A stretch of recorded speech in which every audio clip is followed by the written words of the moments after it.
We swipe right for love, hire professionals for trust, and build walls for safety. But what if the person you trusted is the one hunting you?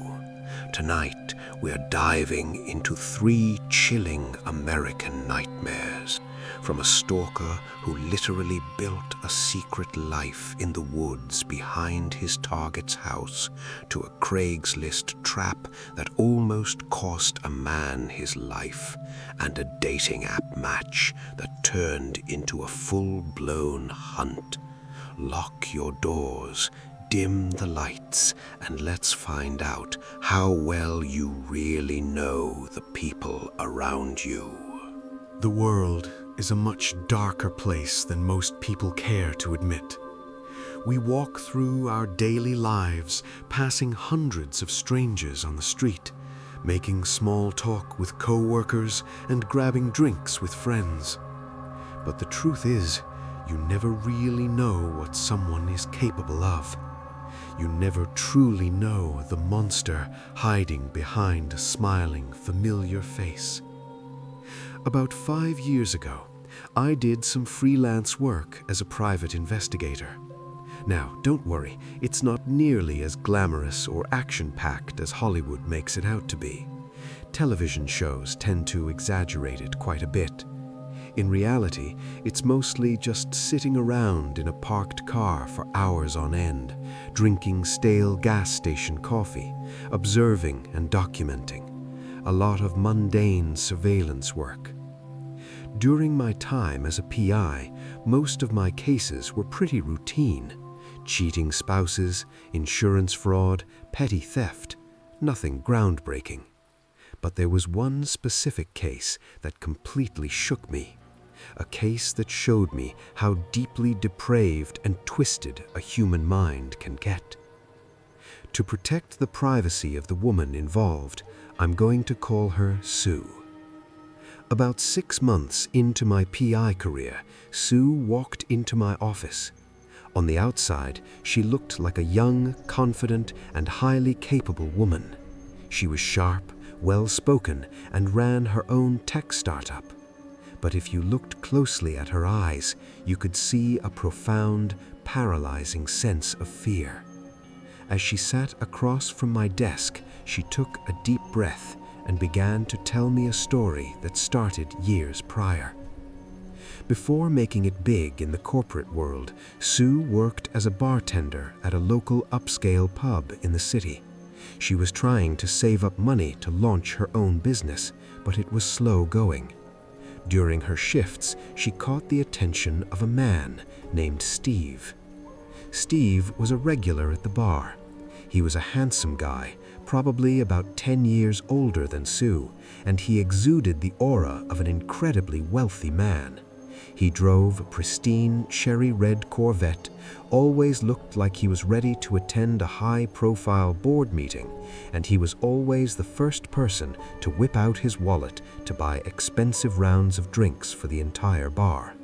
Naturally, everyone liked him. Whenever Sue was working the counter, Steve would sit there for hours talking to her. Over time, they developed a friendship.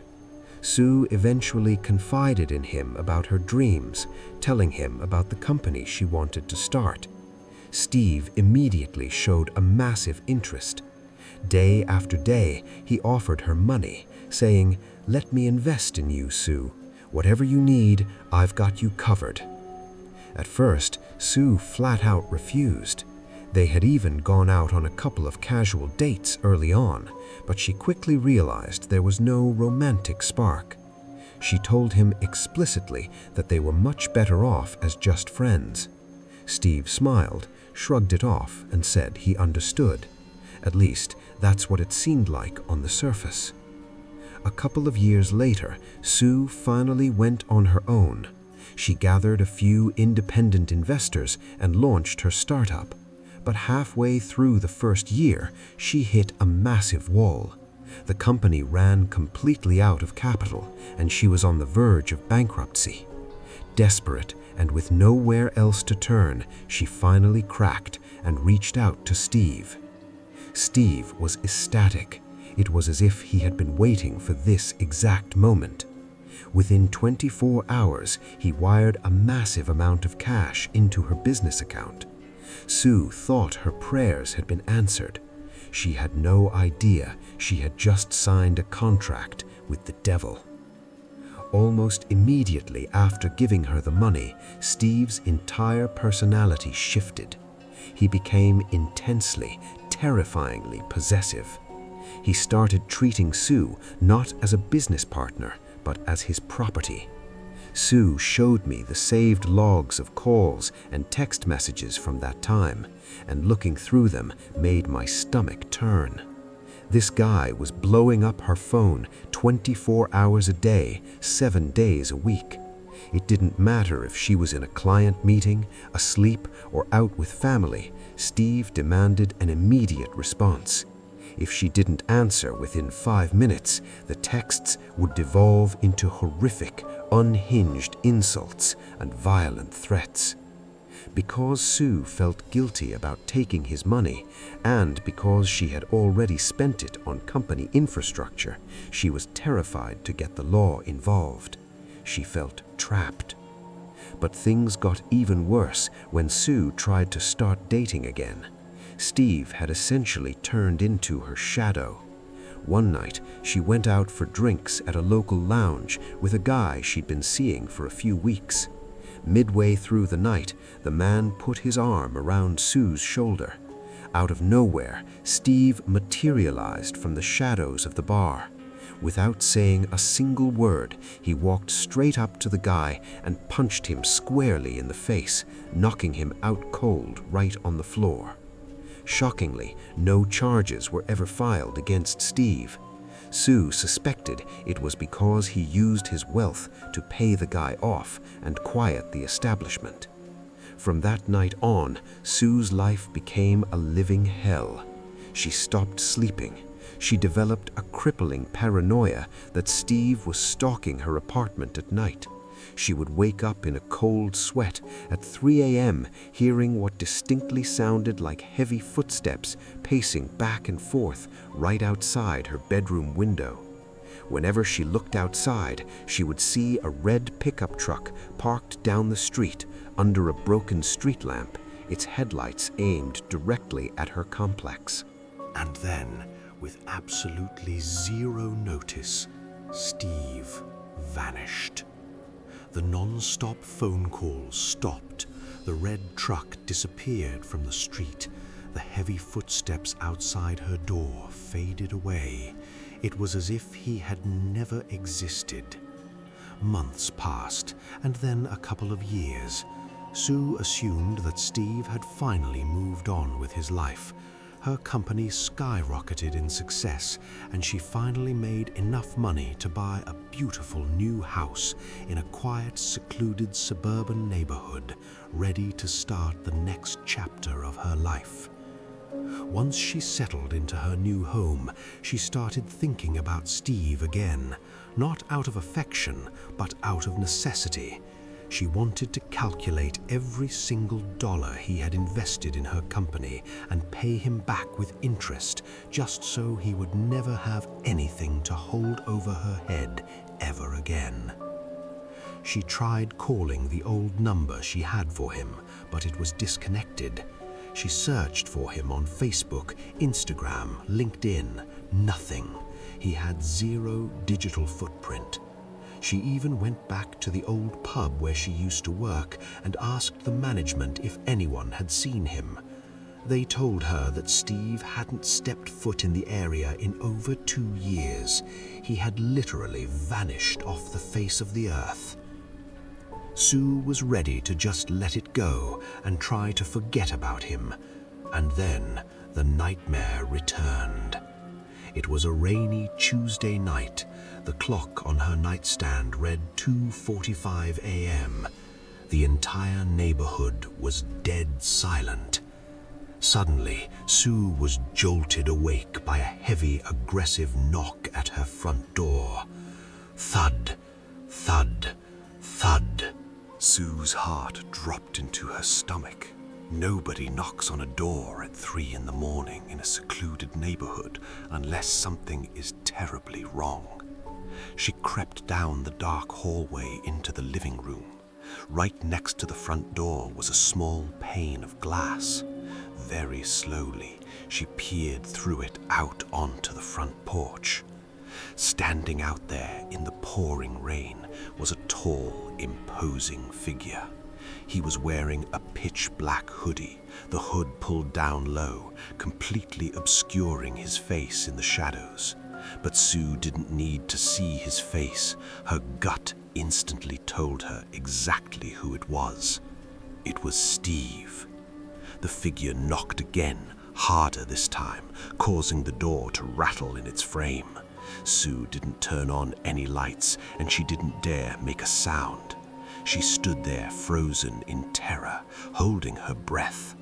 The hooded figure stood on her porch, staring blankly at the door for 20 agonizing minutes before he finally turned around and walked away into the dark. First thing the next morning, Sue walked into my office and laid the whole story out for me. I took the case immediately. My first move was to dig into Steve's background, and that's when I hit my first major roadblock. After running his information through several databases, I discovered that Steve wasn't even his real name.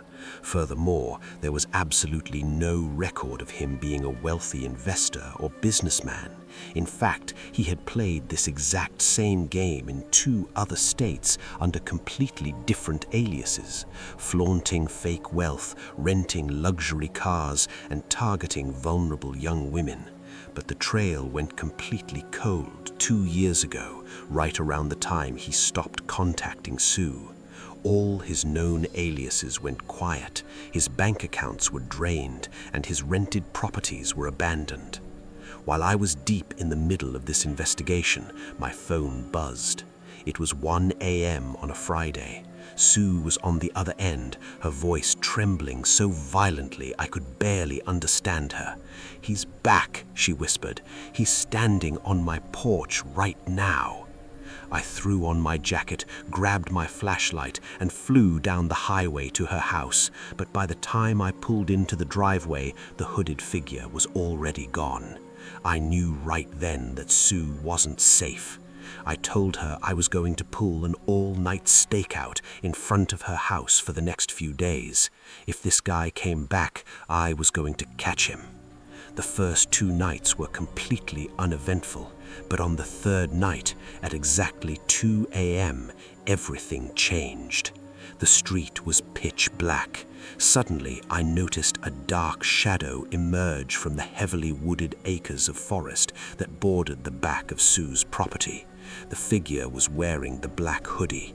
He walked stealthily across the lawn, stepped onto the porch, and began knocking on Sue's door. I didn't hesitate. I quietly cracked my car door open and began to creep up the driveway, hoping to catch him from behind. But luck wasn't on my side. My boot caught a dry branch on the edge of the lawn, and it snapped with a loud crack. The hooded figure whipped his head around, locked eyes with me through the darkness, and immediately bolted. He leapt off the porch and sprinted toward the woods. I took off after him, yelling him to stop, but the forest was incredibly dense, overgrown, and pitch black. This guy knew the terrain like the back of his hand. Within seconds, he vanished into the abyss of the trees. I ran back to the house, checked on Sue, and told her to pack a bag and go stay at a relative's house immediately. I told her I would return at sunrise to search those woods. The next morning, just as the sun was beginning to break through the tree line, I walked into the woods alone. The forest that had felt terrifying at night felt equally ominous in the morning light. After about 15 minutes of trekking through the thick brush, I stumbled across something that made my blood run absolutely cold. Deep in the heart of the woods, completely hidden by massive oak trees and overgrowth, was a small, crudely built wooden shed. It looked like an old abandoned tool shed from a distance, but as I drew closer, a foul, overpowering stench hit my nose. It smelled like rotting garbage, stale sweat, and unwashed human body. I pulled my tactical flashlight from my belt, took a deep breath, and pushed the creaking wooden door open. The shed was empty, but it was clear someone had been living inside it for a very long time. The floor was littered with crumpled fast food wrappers, empty beer cans, and rotting food. But my flashlight beam kept moving, scanning the dark corners of the small room until it landed on the far wall, and I froze. Sitting in the corner of the shed was an old rusted wheelchair, and sitting inside that wheelchair was a full-sized plastic mannequin. The mannequin's face was slightly cracked and battered, but someone had meticulously covered it in thick layers of heavy drugstore makeup. On its head was a long blonde synthetic wig, and resting in the mannequin's lap was a framed photograph. I stepped closer and shone my light on the picture. It was a photo of Sue and Steve from years ago, back when she still worked at the bar. A wave of pure horror washed over me as the puzzle pieces frantically clicked together in my mind. Steve hadn't moved away 2 years ago. He hadn't vanished. He had lost his mind, lost his money, and had been living like a wild animal in a makeshift shack in the woods right behind Sue's house. He had built a grotesque, life-sized doll to look exactly like Sue, playing house with it in the dark while stalking her real home every single night. I backed out of the shed, dialed 911, and gave the operator my exact coordinates. Within 10 minutes, several police officers arrived and quietly surveyed the perimeter, waiting in the brush. Not even 20 minutes later, we heard the sound of rustling leaves. The hooded figure emerged from the thickets, completely unaware of our presence. He walked into the shed, dropped to his knees in front of the mannequin, and began talking to it in a soft, loving, completely distorted voice. The police breached the door. The moment they grabbed him, Steve became completely enraged, fighting with animalistic fury and attempting to bite one of the officers before he was finally pinned down and handcuffed. It was indeed Steve, or whatever was left of him. What's truly frustrating about this case is that we never got any real answers. Steve refused to speak a single word during his interrogation. We never found out who he actually was, where his alleged fortune went, or how he ended up living like a phantom in the woods. He was just a hollow shell of a human being consumed by a deadly obsession. Sue is safe now, and she has since moved to a completely different state. But I often wonder if you ever truly recover from a nightmare like that. So tonight, take a good look at the people you call your friends, because you never know what kind of monster is just waiting for the lights to go out. The next story. We all have our flaws. Some people have anger issues, others are too emotional. But if I'm being completely honest, my biggest flaw has always been how incredibly susceptible to peer pressure. It is embarrassingly easy to talk me into doing stupid things. When I was younger, it constantly got me into trouble. I actually got expelled from my first high school because my friends dared me to try and steal the principal's car. I thought that as I grew into adulthood, I'd outgrow that desperate need to prove myself. But I didn't, And a few years ago, that exact weakness led me straight into a trap that almost cost me my life. At the time, I was living in a modest apartment with my fiancée. Our relationship had hit a bit of a rocky patch, and a toxic, dark thought started burrowing its way into my brain. I became convinced she was cheating on me. I had no evidence, just a gut-wrenching, paranoid feeling. Instead of handling it like an adult, I made the mistake of confiding in a specific group of friends. Instead of telling me to talk to her, they fed into my paranoia. One of them looked at me and said, "Look, man, if you're feeling it this strongly, there's always a reason. You should hire a private investigator to track her. Get the proof." At first, I thought the idea was absurd. Honestly, I didn't even realize private investigators were real things outside of Hollywood movies. But the thought kept eating at me, and under my friend's continuous prodding, I did what you should never, ever do. I looked up private investigators on Craigslist. I didn't want to go to a real licensed agency because I was terrified of my fiancé finding out, and Craigslist seemed the only place to find someone willing to work strictly under the table. After a brief search, I found a listing close to my location. The guy went by the name Shane. We exchanged a few sketchy text messages, and he agreed to take the case.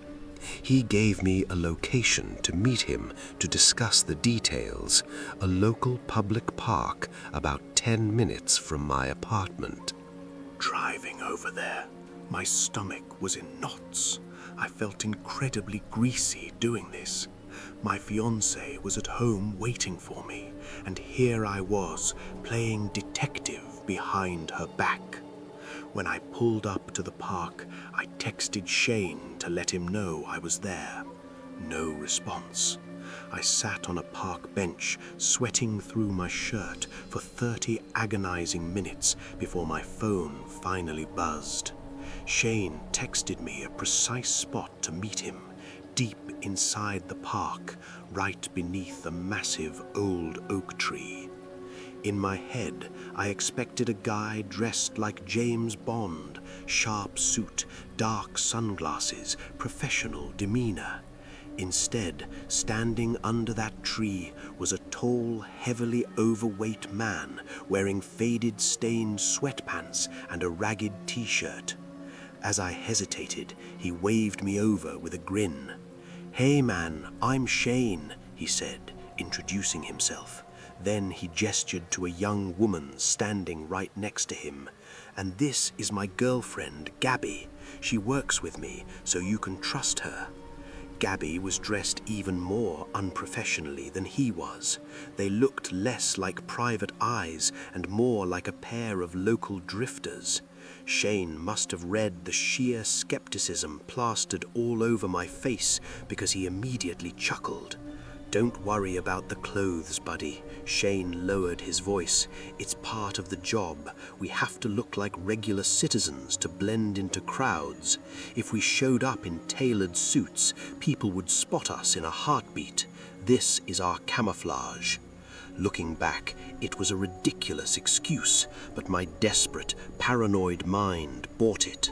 We took a seat at a nearby wooden picnic table, and Shane started asking questions. But they weren't just questions about my fiancée. He started pressing for my home address, my place of work, my daily routine, what bank I used, and deeply personal, intimate details about my finances. I figured a real investigation required extensive background data, so, like an idiot, I gave him everything. Finally, we settled on a price. Shane insisted on cash only, completely off the books. I reluctantly handed over a thick envelope of cash as a retainer. He pocketed it, patted my shoulder, and told me he'd be in touch soon. A full week went by, and I heard absolutely nothing. No texts, no calls. Every time I tried reaching out to the number Shane gave me, it went straight to a generic voicemail. I realized I had been scammed. I was furious at myself, and even more furious at my friends for talking me into it. But the real nightmare began on a Friday night. It was exactly 1:16 a.m. My fiancée was fast asleep right next to me in bed. Suddenly, my phone buzzed on the nightstand. It was a text from an unknown number. I opened it and my breath hitched. It was Shane. The text read, "Had to get a new burner phone. Sorry for keeping you in the dark, but listen, I have news of vital importance regarding your girl.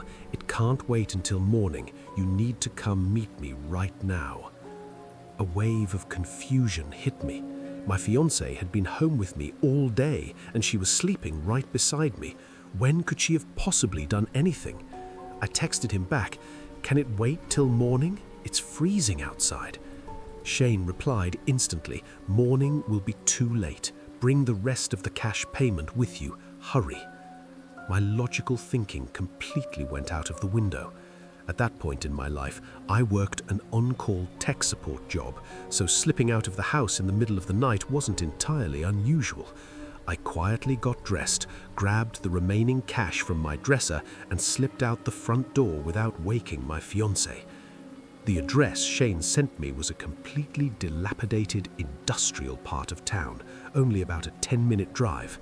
The entire way there, my hands were shaking on the steering wheel. When I finally pulled up to the address, my blood ran cold. The house was completely dark. The windows were boarded up, the siding was rotting off, and the front yard was overgrown with weeds. It was completely abandoned. I sat in my idling car staring at the creepy structure and tried calling the new number. No answer. I waited for about 5 minutes debating whether to just drive away when my phone screen lit up. A text from Shane. It just said, "Doors open, come inside." I texted back, my heart hammering against my ribs, "Can you guys just meet me out here by my car? It's pitch black." He replied immediately, "The door's unlocked, just open it and walk in. We're waiting." Every single alarm bell in my head was screaming at me to put the car in reverse and floor it. But that overwhelming curiosity and my sheer stupidity pushed me to open the car door. I pulled out my phone, switched on the flashlight, and walked up the creaking wooden steps of the porch. I pushed the front door. It groaned open, revealing a hallway swallowed by pitch-black darkness. I stepped inside slowly, the beam of my flashlight cutting through the thick dust in the air. The house smelled of mold and rotting wood. I took a few steps and whispered into the dark, "Shane, Gabby, you guys in here?" Silence. Absolute dead silence. I turned around, terrified, ready to sprint back to my car, when my phone vibrated violently in my hand. I looked down at the screen. "Shane, I hear you walking around upstairs. Sorry, forgot to tell you, our office setup is down in the basement. Go to the door on the far left of the room, open it, and come on down." I shone my flashlight to the far left. Sure enough, there was an old, chipped wooden door standing slightly ajar. I walked over to it like a zombie, pushed it open, and aimed my flashlight down the stairs. There was nothing down there, just a gaping black abyss. No lights, no sounds of a generator, no voices, no office, just total, suffocating darkness. And right then, the fog in my brain finally cleared, and the terrifying truth hit me like a physical blow. Shane and Gabby weren't private investigators. They never were. They were professional predators. They had used Craigslist to find a desperate, gullible mark. Shane had spent our meeting in the park collecting my home address, my workplace, and details about my finances. This abandoned house wasn't an office. It was an execution trap. They had lured me to a secluded dark basement in the middle of the night to rob me of the cash, take my car, and likely make sure I never walked out alive. As I stood at the top of those stairs, paralyzed with fear, my phone buzzed one last time. The text read, "Are you coming down, or are you just going to stand there all night?" That was the final straw. I realized they were down there, in the dark at the bottom of the steps, watching me. I clicked my flashlight off, plunging myself into total darkness so they couldn't aim for my light, and I sprinted blindly through the house. I burst through the front door, flew down the porch steps, threw myself into the driver's seat of my car, and slammed on the gas, tearing out of that neighborhood with my tires screeching. As I hit the safety of the main highway, a final text came through from that number. It simply read, "Good for you, buddy. Take care." They had been watching me from the shadows the entire time. If I had taken just 3 more steps down into that basement, I wouldn't be here to tell this story today. The next morning, the number was disconnected and the Craigslist ad was completely gone. I spent the next few months living in a state of pure, unadulterated trauma. Shane knew where I lived. Every single noise outside my apartment at night had me jumping out of bed with a baseball bat. Eventually, I broke down and told my fiancée everything. She was deeply hurt that I had doubted her, but seeing how unraveled and broken I was, she forgave me. She helped me get through the paranoia, and a few months later, we broke our lease and moved across town into a highly secure building. It's been years, and I still don't know who Shane and Gabby really were, or how many other people they lured into dark rooms. But that night taught me a lesson I will carry to my grave. Never let anyone peer pressure you into silencing your own survival instincts. The next story. Have you ever had that unshakable feeling that you're being watched? Like you're sitting completely alone in your room, but somewhere out there, hidden behind the glare of a window pane, someone is tracking your every move. The story I'm about to tell you isn't about ghosts or demons. It's a true story from the height of the 2020 lockdowns, a time when the world was already terrifying, and it taught me that sometimes the real monsters are the people we willingly invite into our lives. Back in February of 2020, I took a new corporate job that required me to move 8 hours away from my hometown. I had barely been in this new, unfamiliar city for a month when the entire world abruptly shut down. Suddenly, I was completely isolated. I didn't know a single soul in the area, had no friends nearby, and the crushing weight of being trapped inside a small apartment started taking a massive toll on my mental health. After months of talking to the walls, I decided I needed some human connection. I downloaded a popular dating app. Now, to be clear, I wasn't looking for love or a soulmate. I just wanted to casually meet some people, grab a coffee, and maybe make a connection to keep myself from going crazy. Over the next few months, I went on casual dates with a few different guys. They were all perfectly fine, but they were looking for something way more serious than I could offer, so things just naturally fizzled out. And then I matched with Wade. Wade was handsome, intelligent, and incredibly charming. On paper, he was everything you'd want in a partner. But on our very first date, I felt an immediate shift in my gut. It was an unexplainable bad vibe. Something about the way he stared just a little too long, or how intense his demeanor was, made me deeply uncomfortable. I had forced relationships in the past and ended up getting hurt, so I promised myself I wouldn't do it again. Still, I gave him a fair shot. We went on a few more dates over the next 2 weeks, but the awkwardness never left. There was absolutely no spark. Thankfully, Wade seemed to feel the distance too. Our texts became shorter, less frequent, and eventually the relationship just completely fizzled out. No big fight, no dramatic breakup. We just stopped talking. I breathed a sigh of relief, assuming Wade had moved on with his life, and I deleted the app to take a break from dating. By then, I had finally made a couple of real friends through work, so the isolation was starting to lift. But that's when things started getting weird. About a week after I stopped talking to Wade, I noticed a grey SUV parked across the street from my house. Now, on a regular street, a parked car means nothing, but this SUV had pitch black, dark tinted windows.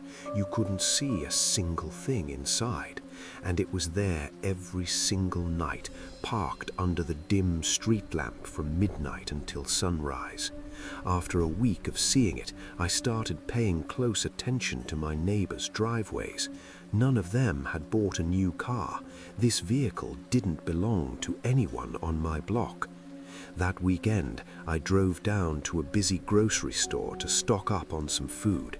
While walking down the aisles, a cold sweat broke out across the back of my neck. I had that distinct, horrifying sensation that someone was actively following me.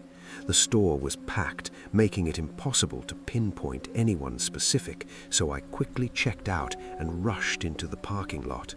But as I approached my car, my heart stopped.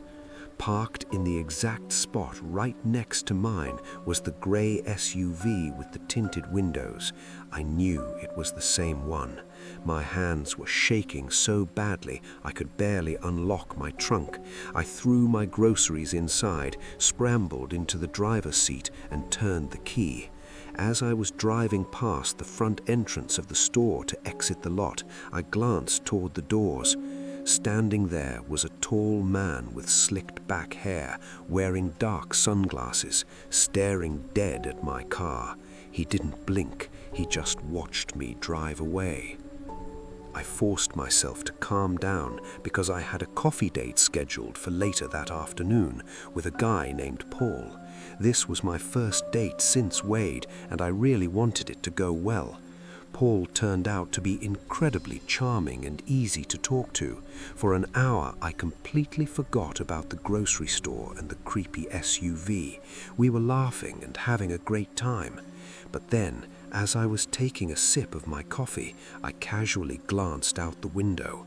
Parked directly across the street from the coffee shop was the grey SUV. My face drained of all color. Immediately, Paul noticed. He kept asking, "Hey, are you okay? Your demeanor just completely changed." I couldn't even hear him. My eyes were frantically scanning the interior of the coffee shop, looking for the man from the grocery store. And then I saw him. Sitting at a corner table right next to the exit was the tall man with the slicked back hair. He was pretending to play on his phone, but his eyes were locked onto our table. This was no coincidence. I was being actively hunted.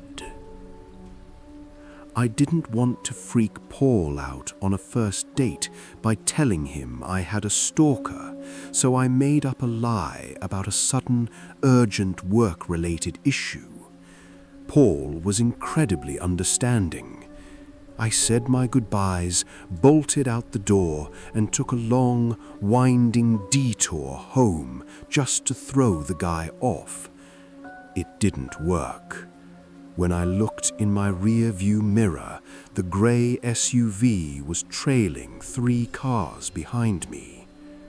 Once I got inside my house, I texted Paul and explained everything, apologizing for my weird behavior. While I was typing, I peeked through the blinds. The SUV was right outside my house again. Paul called me immediately. "Call the police," he said, "right now." I dialed 911. Within minutes, a cruiser pulled up behind the SUV.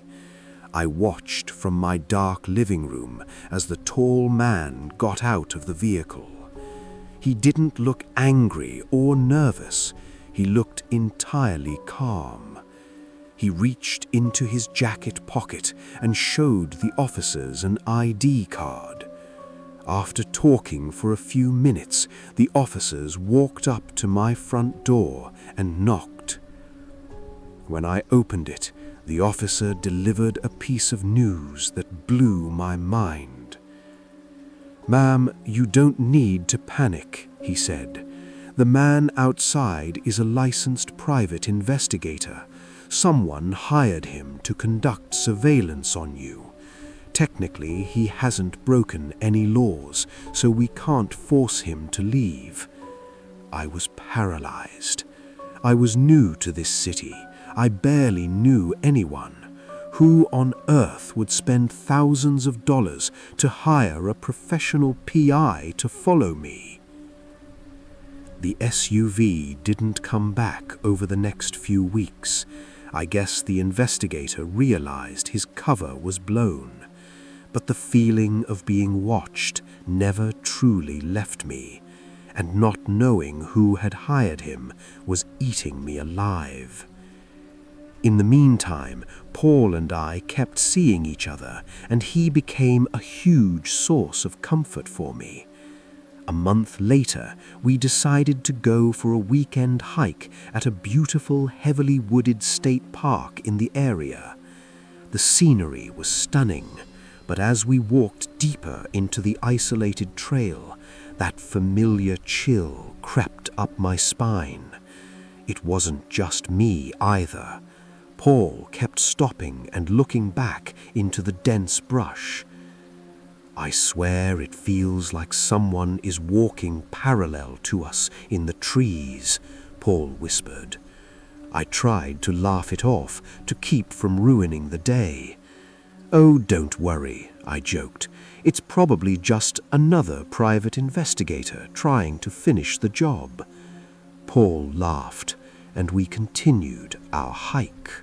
When we finally made it back to the dirt parking lot, the area was mostly empty.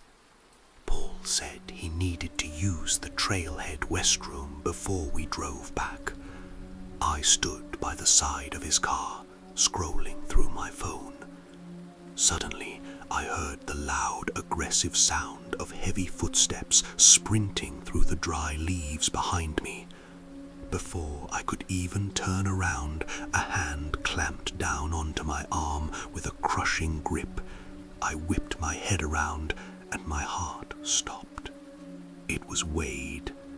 His eyes were completely bloodshot, wild and unhinged. He pulled me toward the tree line, shouting directly into my face, "You cheated on me. You're a liar. But I forgive you, okay? I forgive you. We're leaving right now. Get in my car." I started screaming at the top of my lungs, thrashing around, trying to break his grip. "Let me go! Wade, you're crazy! Help!" Hearing my screams, Paul burst out of the restroom door. He didn't hesitate for a single second. He charged forward and tackled Wade straight to the ground. Wade slammed into the dirt, but he quickly scrambled back up, pulling a sharp hunting knife out of his pocket, lunging toward Paul. Paul didn't back down. He stood his ground, grabbed a heavy wooden branch from the floor, and started yelling for help, drawing the attention of a family further down the trail. Realizing he was outnumbered and outmatched, Wade panicked, turned around, and bolted back into the deep woods. We ran to Paul's car, locked the doors, and drove straight to the police station. And that's where the horrific truth finally came to light. When the police contacted the private investigator from weeks prior, the PI confessed that Wade had been the one who hired him. He had paid him thousands of dollars, claiming that I was his unstable wife who had stolen his money and run away with another man. But during his surveillance, the investigator realized Wade was completely fabricating the story and that he was deeply dangerous. The PI had actually warned Wade to stay away from me and terminated the contract, but Wade didn't listen. He used the tracking data the PI had already gathered to hunt me down himself, tracking me all the way to that isolated state park to abduct me. Thanks to the investigator's testimony, the police were able to fast-track a severe restraining order against Wade, but legally that was as far as it went. Shortly after the incident, Wade completely vanished. He deleted his social media, broke his lease, and disappeared into thin air. It's been a few years now. Paul and I are married, and we moved to a completely different state.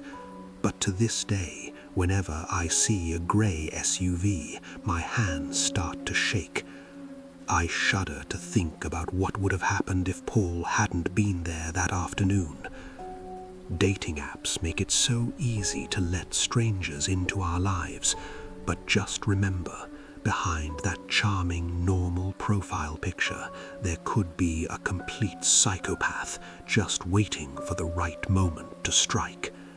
Stay safe out there.